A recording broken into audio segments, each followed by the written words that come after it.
नमस्कार दोस्तों, मध्य प्रदेश शिक्षक भर्ती वर्ग 3 पात्रता परीक्षा पास कर चुके सभी उम्मीदवारों के लिए बहुत ही महत्वपूर्ण जानकारी देने वाला हूं इस वीडियो में। दोस्तों, आप सभी को पता होगा कि मध्य प्रदेश में नाम मात्र के पद दिए गए हैं वर्ग 3 में, यानी 7,429। और जो 7,429 पद हैं, मैं आपको बता दूं, ये कोई बड़ी संख्या नहीं है और उन स्टूडेंट्स के लिए खासकर नुकसान है जिन्होंने काफी मेहनत से अच्छे नंबर लाए हैं। जिस दिन ये पद क्लियर नहीं हुए थे, उस दिन जब पदों की बात होती थी और ज्वाइनिंग की बात होती थी, तो हर स्टूडेंट्स को ऐसे लग रहा था कि हमारा हो जाएगा, हमारा हो जाएगा। और इस प्रकार के यदि कोई वीडियो यदि सही जानकारी के लिए बनाता था तो बहुत सारे स्टूडेंट्स को ऐसे लगा करता था कि कहीं ये हमारे अहित में बात तो नहीं कर रहे हैं। लेकिन दोस्तों, आज मैं आपको पूरा विवरण बताऊंगा कि आपको किस कैटेगरी में कितने पद मिलेंगे और आखिर आपका सिलेक्शन कितनी रैंक तक हो सकता है, इसके बारे में चर्चा करेंगे। दोस्तों, आपको पता होगा कि 7,429 पद हैं वर्ग 3 में, ये आपको पता है।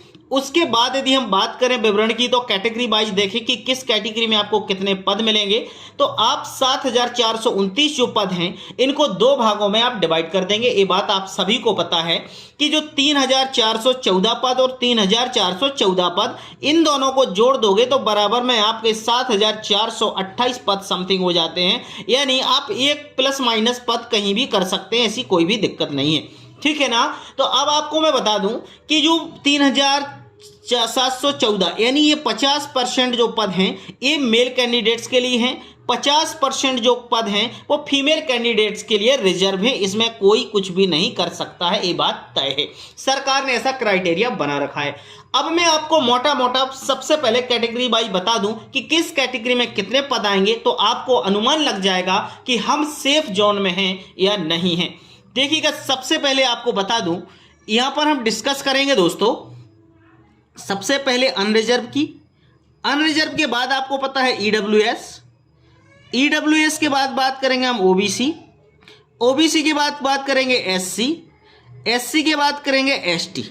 इसके बाद हम बात करेंगे फिजिकल हैंडीकैप और एक्स सर्विसमैन वगैरह भी हैं, तो इनकी भी बात कर लेंगे। लेकिन जब आपको पता होगा कि बेचारे इनका ही कुछ नहीं हो पा रहा है, तो आगे वाले लोगों का क्या होगा, ये बात आपको समझ में आना चाहिए।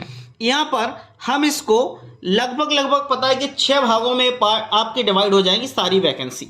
50% जो महिलाओं के पद हैं उसको हमने हटा दिए, क्योंकि महिलाओं के पद रिजर्व हैं।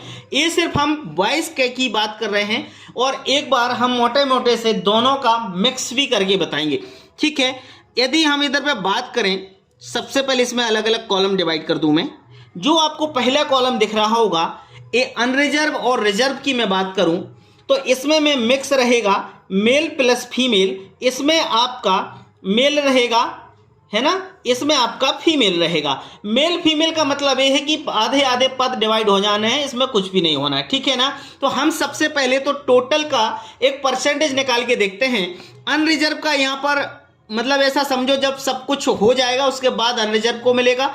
ईडब्ल्यूएस को आपको पता है कि 10% आपका रिजर्वेशन है, ओबीसी को 14% रिजर्वेशन है, लेकिन हो सकता है 27% रिजर्वेशन पर सरकार कुछ करे, मसला हल हो जाए तो 27% रिजर्वेशन की बात होगी।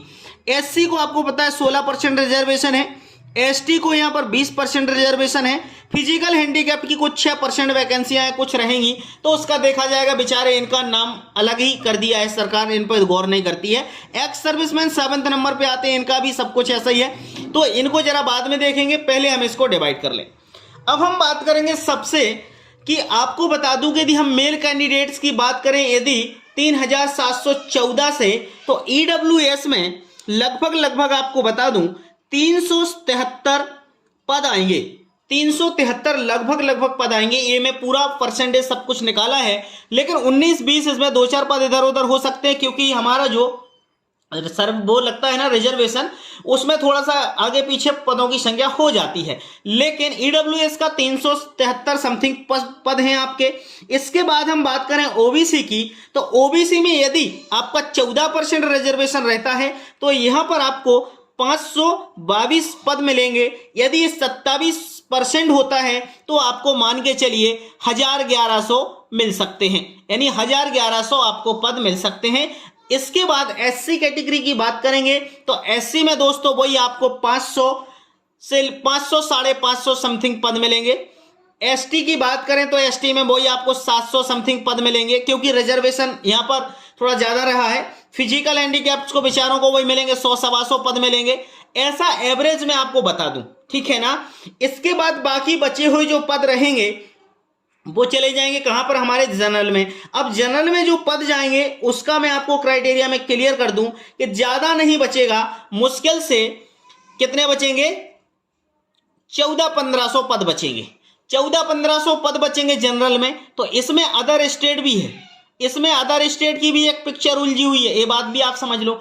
अब आपको बताऊं कि 3714 जो पोस्ट हैं वो आपकी महिलाओं के लिए चली गई।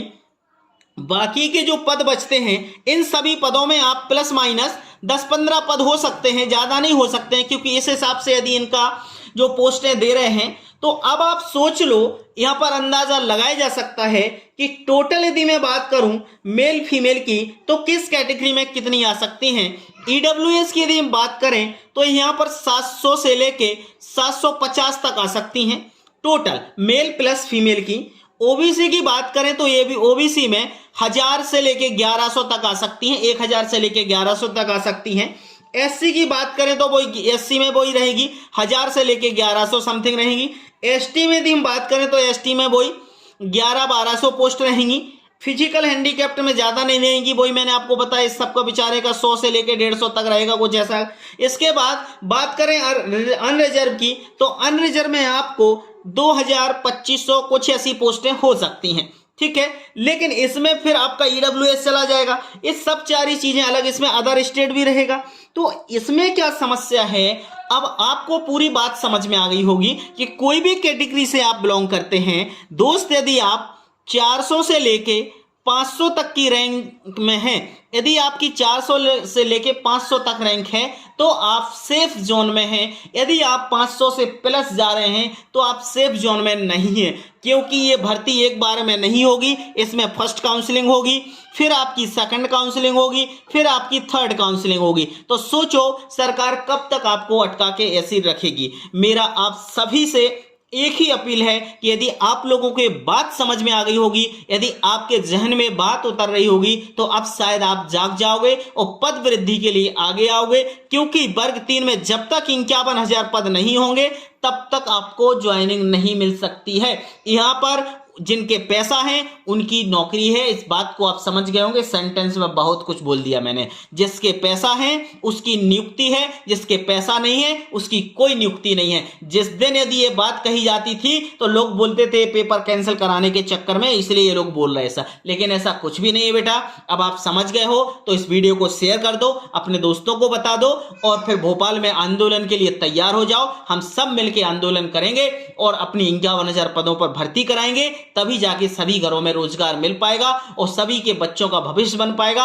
और आप बच्चों का भविष्य के निर्माण करता हो, इसलिए आप बच्चों के भविष्य का अच्छा निर्माण करोगे तो देश का अच्छा निर्माण हो सकेगा। क्योंकि अभी आपको पता है बिना पढ़े लिखे लोग राजनीति में हैं, इसलिए सब मनमानी चल रही है और पढ़े लिखे लोग उनके पीछे पीछे भटक रहे हैं नौकरी के लिए। इसलिए अब पढ़े लिखे लोगों को राजनीति में आना है और इन सभी को अपन को धीरे धीरे खिसकाना है। समझ गए बात को?